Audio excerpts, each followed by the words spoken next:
Easterlies magpapaulan sa buong silangang bahagi ng bansa at mga ilang kalalagad na pag-ulan na iilan naman sa kaluran ng bansa ating tatalakayin.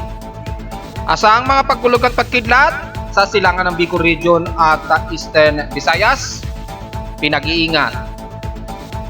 At forecast na pagtaas ng La Nina sa susunod na taon, binabantayan.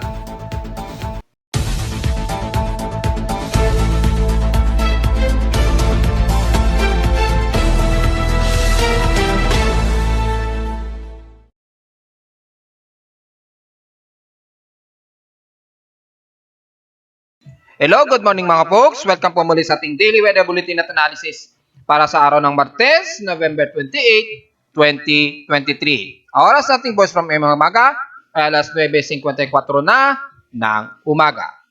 Dahil sa epekto ng ating easterlies, wala po tayong umiiral na shear line ha. Dahil medyo malayo-layo ng bahagya ang ating amihan na naman sa may northwestern ng Luzon. Yung pinakamalakas na daloy ng ating northeasterlies. Pero sa bahagi ng Luzon kasi at nalalabi ng bansa ay wala masyado, manipis lamang. Kaya mas umiiral ang ating easterlies ngayong araw sa buong silangan ng bansa. At asahan ang mga pag-ulan at may mga pagkulog at pagkidlat mula northeastern part ng Luzon, pababa ng Bicol Region. At makikita natin sa ating lightning detection system ang napakamalawak na mga pagkidlat na yan sa loob ng 2 oras at umabot sa 79 lightning strikes ang nadedetect ng aking lightning detection system ngayon dito sa amin sa Caloocan City. Typically, ang buong Catanduanes area, Northern Samar, at ilang bahagi ng baybayin ng Bicol Region. Sa ating current condition, sa overcast po, gloomy. So, haze po tayo ngayon at partly cloudy, mostly cloudy ang iiral din sa amin sa Caloocan. So, ibig sabihin sa iba't ibang bahagi ng Metro Manila pa rin. Dahil sa mas umiiral ngayon na matindi ang easterlies, na sumasalubong sa malamig na bahagi ng temperatura sa may kalurang bahagi ng bansa. Kaya mas madalas tayong magkakaroon ng mga maulap na himpapawid ngayong araw. Sa ating lowest temperature na nitala na kay weather station kaninang 5:14 AM, nakapagtala kami ng lowest of 26.2 degrees Celsius. Kahapon, nakapagtala naman kami ng medyo maalinsangang panahon. Kahapon, maabot ng 33.2 degrees Celsius. Kahapon ito ng hapon, 1:33 PM.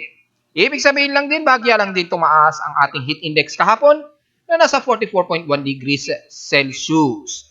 Kaya kung ipagtatabi natin sa heat index sa ibang weather station ni Pag-asa, ay nangunguna ang Occidental Mindoro o Sadyan sa may San Jose na natiling na sa 44 degrees Celsius. So ibig sabihin, halos kapantay kami ng Occidental Mindoro sa Caloocan City na parehong may tigpong 44 degrees Celsius ang heat index. Pangalawa lamang ang Puerto Princesa na nasa 43 degrees Celsius ang pinakamataas na heat index. So, ibig sabihin lamang ang Caloocan at ang Occidental Mindoro ang may mataas na heat index kahapon. So, diretso agad tayo sa ating PH 16 past 24 hours. Nangunguna naman pa rin ang Cotabato City sa may pinakamataas na alinsangan at 34.6 degrees Celsius nitong past 24 hours. Ang Baguio City, stationary pa rin sa 17 degrees Celsius dahil nga po sa medyo uminit ang temperatura ng bahagya. Kaya nasa 17 degrees Celsius muli ito. Pagdating naman sa inulan ng Hinatuan sa silangan ng Mindanao na inulan ng 27 mm ang total rainfall. So far, wala naman kaming naitalang pag-ulan sa Caloocan since mga nakaraang 3 araw na. Ang ating outside humidity ngayong araw, medyo mataas po medyo saturated at 78%. Bumababa ito ng 5% since last hour. Nakapagtala ng 88% kaninang 6:02 AM na pinakamataas na saturation ng ating humidity ngayong araw. So medyo maano tayo ngayon, mataas ang saturation ng water vapor sa papawid sa paligid. So take note yan mga folks. At sa ating atmospheric pressure, mataas pa rin ang ating atmospheric at 1,012 hectopascals. Stay dito since last hour.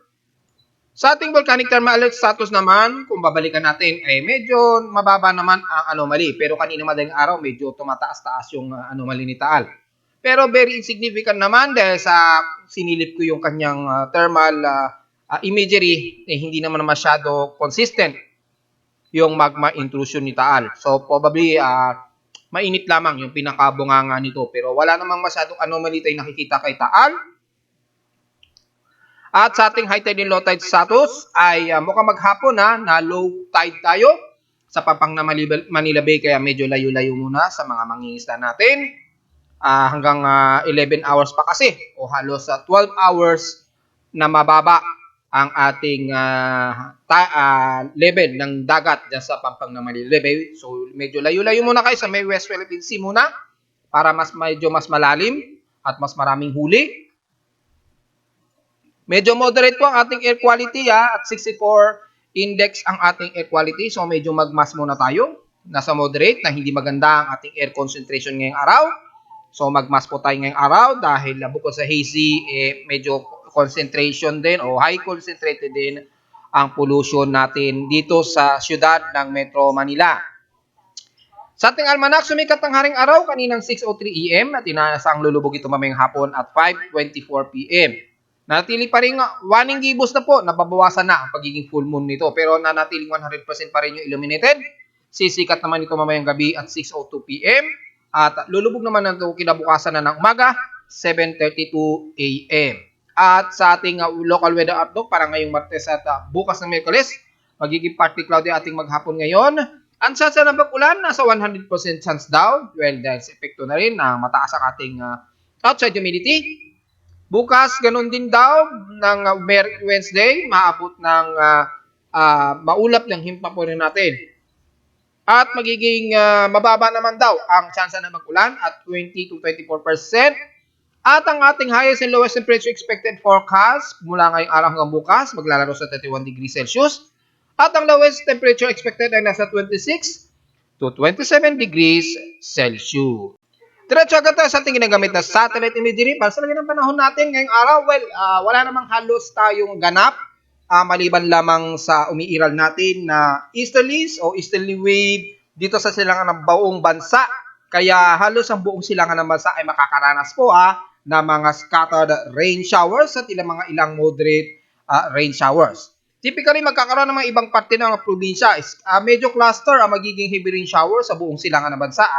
So, mula sa extreme Northern Luzon, mula dyan sa bahagi ng Cagayan region, dyan sa may Santa Ana, all the way na yan hanggang Bicol region na po yan. Silang bahagi ng buong bansa, yan, hanggang Bicol region. At mula Bicol region hanggang silangang parte ng Mindanao, magiging maulap po yan at magkakaroon ng mga kalatay ng mga pag-ulan. Typically, mga moderate hanggang moderate rain showers at mga paminsan-minsang heavy rain showers depende sa accumulation ng water vapor na nagagawa ng easterlies sa karagatan.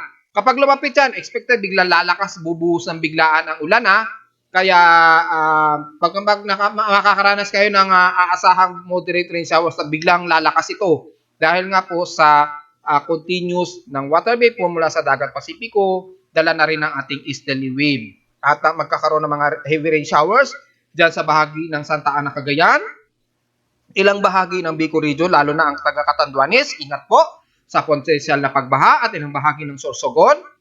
Sa Northeastern Samar naman, lalo na ang Katarman at Borongan Eastern Samar naman ay expected din mga moderate and some heavy rain showers. Ingat po sa potensyal na pagbaha. Ingat na lamang. At dyan sa may Eastern Mindanao naman, sa may bandang Agusan del Sur at ilang bahagi ng Compostela Valley at Surigao del Norte, magiging maulan din hanggang moderate and some heavy rain showers din ang expectancy natin na mas maulan dyan. So, kung titingnan natin sa satellite imagery ng infrared potential, kitang-kita nyo naman yung kumpul na kaulapan na to sa buong silangan ng bansa dahil nga po sa ating easterlies na mas umiiral ngayon. Yung northeast monsoon o yung amihan, ayan masyadong palihis ang galaw ngayon ng ating northeast monsoon.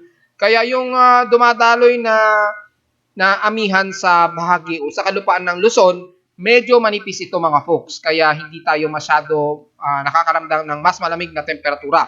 Although makakaramdam pa rin lalo na sa hapon o sa gabi, pero hindi ito sing lakas gaya ng mga nakaraang linggo. Dahil yung lakas ng buong northeast monsoon, medyo mas lihis masyado. Yan, pumapagitan ito sa may Taiwan Strait at bandang Batanes Strait, yung mas malakas na malamig na hangin galing dyan sa may bandang Siberian region.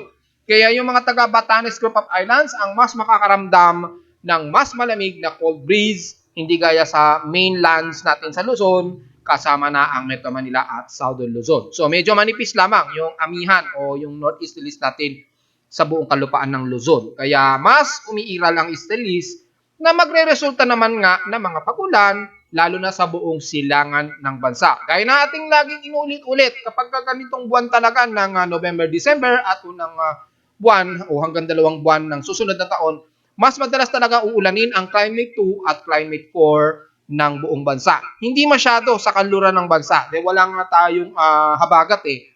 Tapos na po yung habagat. So tapos na po ang magiging pag-ulan sa kanluran ng bansa. Mas madalas uulanin ang silangan ng bansa. At makikita naman natin at malinaw naman yan sa ating satellite imagery. Kung sisilipin natin sa TRB 313 para mas makikita yung most of cloudiness, kita po ang buong silangan ng bansa ang typical na mas uulanin ngayong araw at expected yan sa mga susunod na araw. So hindi natin masyado isa-isahin yan ha. At ang buong bahagi ng Western Luzon mula bandang Ilocos Norte, Lawag, pababa na yan ng Baguio City at yan sa may bandang Pangasinan, Zambales ay magiging katamtaman at maaliwalas ang ilang parte ng lagay ng panahon natin ngayon. So medyo mas maaraw ang parte niya ng kanluran ng bansa. Kabilang na ang Mimaropa area at west portions ng Visayas at ilang bahagi ng west portions ng Mindanao. So mas madalas ang kanlurang bahagi ng bansa ay magiging katamtaman at maaliwalas. Ang typical na lugar dyan na nabanggit ko hanggang sa may Zamboanga Peninsula. Pero hindi natin may rule out pa rin mga ilang isolated rain showers at mga pagkulog at pagkidlat lalo na sa hapon o sa gabi mga folks. So kabilang na ang Metro Manila at Central Luzon, magiging party tumusikaw din ng Iral, lalo na sa bahagi ng NCR, mas magiging maulap po tayo ngayon dahil yung portion nga po ay mas makapal po ang kaulapan dyan sa may bandang Quezon Province na nasasakop sa atin sa Metro Manila. At kita naman sa ating Himawari 8 ang mga partly cloudy to mostly cloudy. So magkaroon man tayo ng mga ilang drizzle light rain showers, typically, mga yung maghapon. At sa bahagi nga po ng Bicol region naman ay mas makakaranas kayo ng mga moderate and some heavy rain showers. Buong Naga City niyan, Iriga, pababa na ng Sorsogon, Catanduanes, at sa Eastern Visayas naman, nabanggit ko na nga ang Katarman, Lawang, kabilang na ang Borongan City, Eastern Samar. Sa may kanluran ng Calbayog City, Katbalogan, hanggang Basim, at Tacloban, ay magiging partly tumusikaw din rin at asahan din ng mga kalat-kalat na pag-ulan na may pagkidlat at pagkulog mga folks. So magdala ng pananggalang sa ulan at ingat sa mga potentially na mga aasahang mga heavy rain showers lalo na sa bahagi ng Catanduanes area at Northern Samar. Pero magiging katamtaman ang lagi ng panahon sa buong bahagi ng Central Visayas at kanluran ng Visayas. Magiging maaraw naman ang humid. Medyo humid ang temperatura dyan. So magdala pa rin ng pananggalang sa tinding sikat ng araw mga folks. Pero yung mga isolated rain showers ay expected naman sa hapon o sa gabi. Ganon din sa bahagi ng Mindanao. Ang buong bahagi nga po ng silangan ng Mindanao magiging maulap at maulan po ang aasahan natin dyan, lalo na sa may bandang Surigao del Norte at Surigao del Sur, lalo na sa bahagi ng Tandag, Bayawas, Kagwat, hanggang Hinatuan na po yan. So, expected na po na mga pag-ulan-ulan dyan, typically mga ilang light to moderate at some heavy rain showers po. Typically, tuloy-tuloy yan, magiging clusterized po o dynamic ang mga pag-ulan yan maghapon. And the rest ng Compostela Valley at Davao Region, magiging katamtaman, medyo party tumusikaw din ng Iiral, lalo na sa bandang Davao City, Tagum, hanggang dyan sa may bandang Gobernador Generoso. Pero mas humid po ang temperatura dyan, so take note po ng mga isolated rain showers. And buong southern area at BARMM, magiging maalinsangan po ang temperatura dyan. At bukod sa humid, expected na rin sa hapon ang mga isolated rain showers, all the way kasama na ang bahagi ng Zamboanga Peninsula. Pero expected din ang mas mainit na temperatura at very humid na lagay ng weather system dyan. Especially dyan sa pagitan niyan ng Cotabato area. So take note yan mga folks. So sa ating tropical cyclone na assessment monitoring, wala tayong magiging ganap. Typically, constant lamang yung lumalabas sa ating West Pacific Basin Forecast. Maging sa ating Global Spectral Model, wala tayong magiging komento dahil isang araw since ay nabanggit na nga natin na wala tayong asahang sama ng panahon. Expected lamang na mga pag-ulan dulot ng easterlies. Puro easterlies po ang mas umiiral. So, ditong buong linggo na to, halos buong easterlies lamang ang mas umiiral na magdadala ng mga pag-ulan-ulan, lalo na sa silangang bahagi ng bansa. Sa mga computer models lalo na, wala po tayong magiging comment dyan dahil halos walang ganap na nakikitaan ng forecast ng mga iba't ibang computer models natin. Typically, mga mauulap lamang sa silangang bansa na magdudulot ng mga pag-ulan dala nga po ng Stellis. Pero sa alon na, manatili pa rin mataas ang gale warning natin dyan sa buong silangan ng bansa. Especially sa seaboards, northern seaboards ng Luzon, lalo na sa northern Batanes, Group of Islands, at bandang Ilocos Norte din, sa seaboard ng Ilocos Norte. Medyo bawal-bawal pa rin hanggang dyan sa may bandang Eastern Mindanao. Seaboard, medyo bawal pa rin at 1.25 meters pa rin ang mataas na alon na umaabot ng 2.5 meters naman sa northern seaboards ng Northern Luzon. So sa mga maliliit nating mga mangingisda, medyo bad news pa rin hanggang ngayong araw at sa susunod na 24 oras. Dahil nga po, malakas po kasi ang bugso na hangin. Yung daloy ng hangin dyan, dulot na rin ng ating Stellis. So, pinag-iingat na lamang po dahil bukod sa warmer po, ang mararamdaman ninyong hangin dyan, malakas din po ang sipa. So, medyo delikado yan sa mga maliliit nating sasakyang pandagat, kaya medyo tiis-tiis na lang muna. Pero sa mga gumagamit ng Roro, yung mga medium sea crabs, medyo kaya-kaya naman sa 1.25. Huwag lamang sa may bandang northern seaboards ng Luzon dahil medyo at mas delikado na. Umaabot ng 2.5 meters kasi ang taas ng alon dyan. So, generally, medyo bad news nga po sa mga maliliit nating mga mangingisda hanggang sa susunod na 24 oras. Sa lagay natin El Nino, La Nina status, yung ating El Nino according sa ating latest sa ENSO probabilities mula sa official data report ng NOAA CPC. Makikita natin na next year po, despite na mataas ang tsansa na magkakaroon daw ng neutrality o neutral state, yung ating sea surface, starting niya ng mga bandang April, May, and June hanggang July na po yan to August. Pero yung tsansa ng pagtaas ng La Nina by May, June, July o July to August, mukhang tumataas ito. So, titingnan natin kung by year 2025 magkakaroon tayo ng La Nina. Well, titingnan natin. Medyo maaga-aga pa. However, kasi dito sa latest na nilabas ng official NOAA CPC, medyo tumataas po ang probability ng La Nina. Pero at least naglalaro pa lang naman sa hanggang 15% ng tsansa na magkakaroon ng La Nina sa susunod na taon. So, mababa pa lang naman yan mga folks. So, hindi pa masyado worry.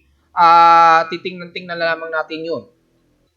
Pero yung tsansa ng pagkakaroon ng neutrality next year mataas, na halos 50 to 60% by May, June, July, and July to August ang pinapakitang forecast dito na may pagtaas ng neutrality. At kung titingnan natin sa ating NWS NCEP, ay malinaw naman by April, May to June, July, ay dito naman, pinapakitaan naman na tsansa na magkakaroon ng La Nina next year. So, mga June, July to August, ayan o, yung SST anomaly. So, titingnan natin dahil yung S2 El Nino, SST by CFS version 2 forecast, ganun din ang ipinapakita Tumataas din siya by May, June, July to August na may tsansa na magkaroon tayo ng La Nina next year. Pero malalaman pa naman natin yan siguro sa mga kalagitnaan ng taon next year. So, abang-abang na lamang mga folks kung mangyayari yan. Dahil medyo hindi pa nagtutugma sa official NOAA CPC. Pero sa NWS nila, mataas yung probability na magkakaroon ng La Nina next year. So, abang-abangan na lamang natin mga folks, next year na lamang para sigurado tayo. At narito naman ating 3-day to 8-day weather forecast para sa araw ng Martes, November 28, 2023.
hanggang dito na lang po ating daily weather bulletin at analysis para sa araw ng Martes, November 28, 2023. Huwag pong kalilimutan na mag-like, share, subscribe po sa ating YouTube channel. Pakisuyo na lamang po, paki-like at click na lamang ng subscription at ating notification bell at sa ating Facebook at sa ating website at www.pimoweather.com para sa mga gusto nyo yung malaman na lagi ng panahon, lalo na sa epekto ng ating weather systems ngayon, mga pag-ulan sa silang bahagi ng bansa, at sa mga data feeds mula sa iba't ibang weather agencies. Maraming salamat po mga folks at magandang araw po sa ating lahat.